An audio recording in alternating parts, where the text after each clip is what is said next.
আসসালামু আলাইকুম। হ্যালো বন্ধুরা, welcome to my channel tech related. আশা করি সবাই ভালো আছেন। বন্ধুরা, আজকের আমি হাজির হলাম একটি চার্জার ফ্যানের ভিডিও নিয়ে। বন্ধুরা, আমাদের এই চার্জার ফ্যানটির সমস্যা হলো ফ্যানটিতে চার্জ হচ্ছে না। ফ্যানটি চার্জ না হওয়ার কারণে আমরা কিন্তু বিদ্যুৎ চলে গেলে এই ফ্যানটি চালাতে পারতেছি না, কারণ ব্যাটারিতে টোটালে চার্জ নাই। আর হলো আপনার এসিতেও চলতেছে না। আপনারা অনেকেই জানেন যে চার্জার ফ্যান কিন্তু এসিতেও চলে, আবার ডিসিতেও চলে। তো আমাদের এই ফ্যানটা কিন্তু আপনার এসিতেও চলতেছে না, ডিসিতেও চলতেছে না। আমাদের এই চার্জার ফ্যানটিতে টোটালে লাইনই আসতেছে না। তো আপনারা পিছনে দেখতে পারতেছেন একটি এসি কেবল লাগানো আছে। এই এসি কেবলটি আমি মেপে দেখেছি। এই এসি কেবলটি 100% ভালো আছে। আপনাদের বাসার চার্জার ফ্যানে যদি একই সমস্যা হয় তাহলে আপনারা এসি কেবলটি পরিবর্তন করে দেখতে পারেন। আপনারা দেখেন আমাদের এসি কেবলের কিন্তু এইখানে পাওয়ার আসতেছে না। এসি কেবলটি কিন্তু আমি মিটার দিয়ে মেপে দেখেছি, এসি কেবলটি 100% ভালো আছে। চলুন আপনাদেরকে আমি এসি কেবলটি মেপে একটু দেখাই যে আমাদের এসি কেবলটি ভালো আছে কিনা। আমি মিটারের পয়েন্টটা ওমসে সিলেক্ট করে নিলাম। আপনি যে কোনো একটা ওমসে সিলেক্ট করে নিতে পারেন। আমাদের মিটারের কাটা কিন্তু শো করতেছে। আপনারা খেয়াল করেন, আমি প্রথমে একটা তার মেপে নিচ্ছি। আমাদের এসি কটের ভিতরে কিন্তু দুটো তার আছে। তো আমি একটা তার মাপলাম। আপনারা দেখতে পারতেছেন আমাদের মিটার কিন্তু শো করতেছে। আমি বাকি তারটাও মেপে নিতেছি। দেখেন আমাদের বাকি তারটাও কিন্তু মিটারে শো করতেছে। বন্ধুরা, তাহলে আপনারা বুঝতে পারলেন আমাদের এসি কেবলটি কিন্তু 100% ভালো আছে। আমাদের ফ্যানের ভিতরে সমস্যা। বন্ধুরা, ফ্যানটা অন করলে আপনারা দেখলেন যে ফ্যানের পাখা কিন্তু একবার ঘুরলো, ঘুরে কিন্তু পাখাটি থেমে গেল। এতে বোঝা যাচ্ছে যে আমাদের ফ্যানে কিন্তু টোটালে চার্জ নাই। তো যাই হোক, এখন আমরা এই ফ্যানটি খুলে আমরা আমাদের এই ফ্যানটি রিপেয়ার করব। আমাদের এই ফ্যানটিতে কি সমস্যা হয়েছে আমি আপনাদেরকে সেইটা এখন খুলে দেখাচ্ছি। চলুন বন্ধুরা, কথা না বাড়িয়ে আমরা আমাদের ফ্যানটি খুলে ফেলি। আমাদের এই ফ্যানের নিচের সাইডে যতগুলো স্ক্রু আছে আমরা সবগুলো স্ক্রু খুলে নিব। স্ক্রু কয়টা খোলার পরেও কিন্তু আমাদের ফ্যান খুলতেছে না।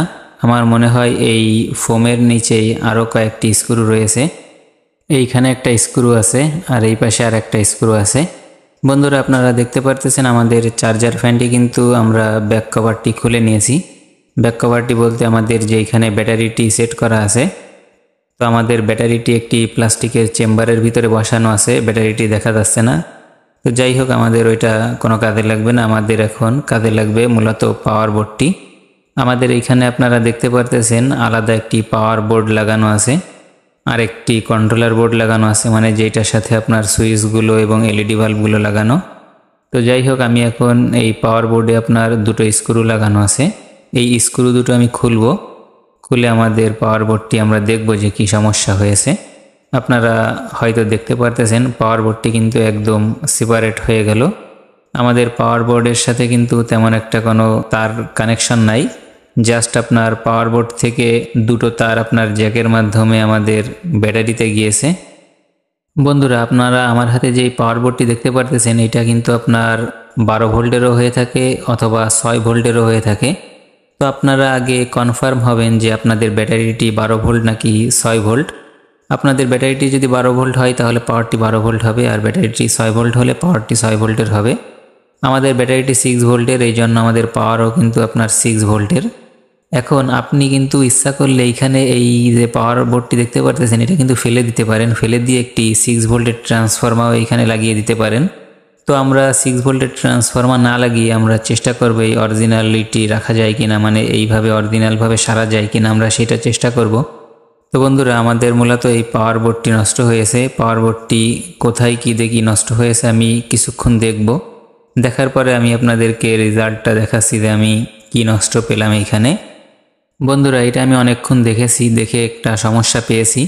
আপনারা দেখতে পারতেছেন এখানে একটি ব্রিজ রেকটিফায়ার আছে। অনেকে এটাকে ব্রিজ ডায়োডও বলতে পারেন, তবে আমরা সাধারণত ব্রিজ রেকটিফায়ার বলে থাকি। এটা শর্ট হয়েছে এবং আপনারা দেখতে পারতেছেন এইখানে একটি রেজিস্টার কিন্তু পুড়ে গিয়েছে। এই রেজিস্টারটি কিন্তু মূলত আপনার ফিউজের কাজ করেছে এবং আপনার এই ব্রিজ রেকটিফায়ারটি শর্ট হয়ে আপনার এই ফিউজ যেই রেজিস্টারটি রয়েছে ওইটা কিন্তু আপনার পুড়ে গেছে। আমি যদি আপনাদেরকে একটু ভালোভাবে দেখাই, বন্ধুরা আপনারা দেখতে পারতেছেন আমাদের ব্রিজ রেকটিফায়ারটি কিন্তু এইখান থেকে পুরে শর্ট হয়ে গিয়েছে। আপনারা যেই পাশ পুরা দেখতেছেন এই পাশ হলো নেগেটিভ এবং পজিটিভ সাইড। এই সাইড দুটোই কিন্তু আমাদের ক্যাপাসিটারের সাথে গেছে। আপনারা দেখতে পারতেছেন আমি কিন্তু ব্রিজ রেকটিফায়ারটি খুলে ফেলেছি। বন্ধুরা, এরকম ব্রিজ রেকটিফায়ার কিন্তু মার্কেটে পাওয়া নাও যেতে পারে। যদি এই ব্রিজ রেকটিফায়ার মার্কেটে পাওয়া না যায় তাহলে আপনারা কি করবেন? ব্রিজ রেকটিফায়ার যদি মার্কেটে পাওয়া না যায় তাহলে আপনারা দেখতে পারতেছেন ব্রিজ রেকটিফায়ার কিন্তু আমি এইখানে তৈরি করে আপনাদেরকে দেখিয়েছি। এটা কিন্তু আপনার 207 নম্বরের ডায়োড। এই 207 নম্বরের ডায়োড দিয়ে কিন্তু আপনি ব্রিজ রেকটিফায়ার তৈরি করতে পারবেন।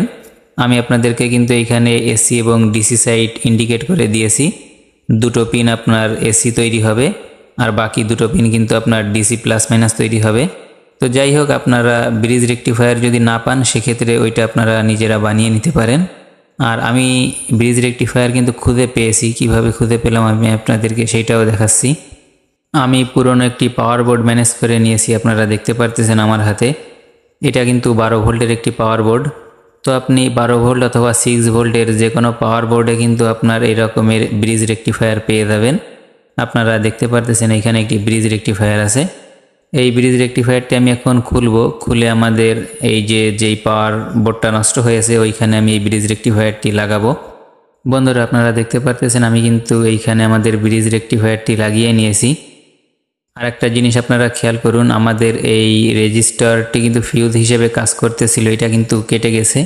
তো এইখানে আপনি রেজিস্টার লাগাতে পারেন 1 ohms অথবা 2.2 ohms এর রেজিস্টার লাগাতে পারেন।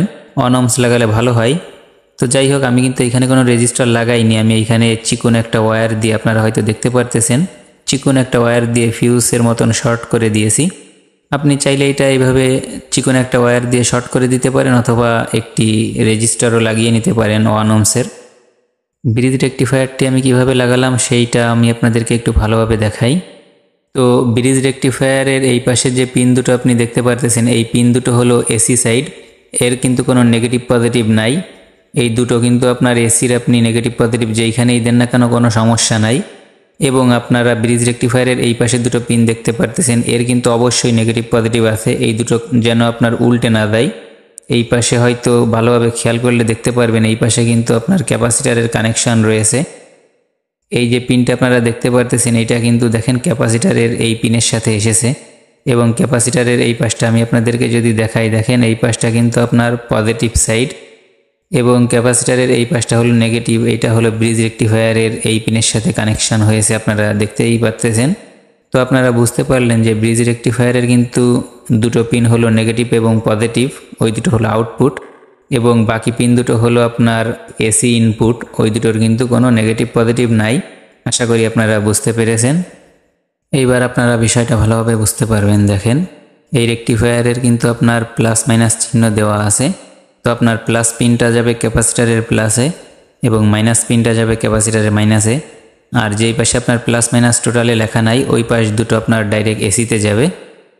বন্ধুরা, এই ছবিটা দেখলেও হয়তো আপনারা কিছুটা বুঝতে পারবেন। দেখেন এইখানেও কিন্তু প্লাস মাইনাস চিহ্ন দেওয়া আছে।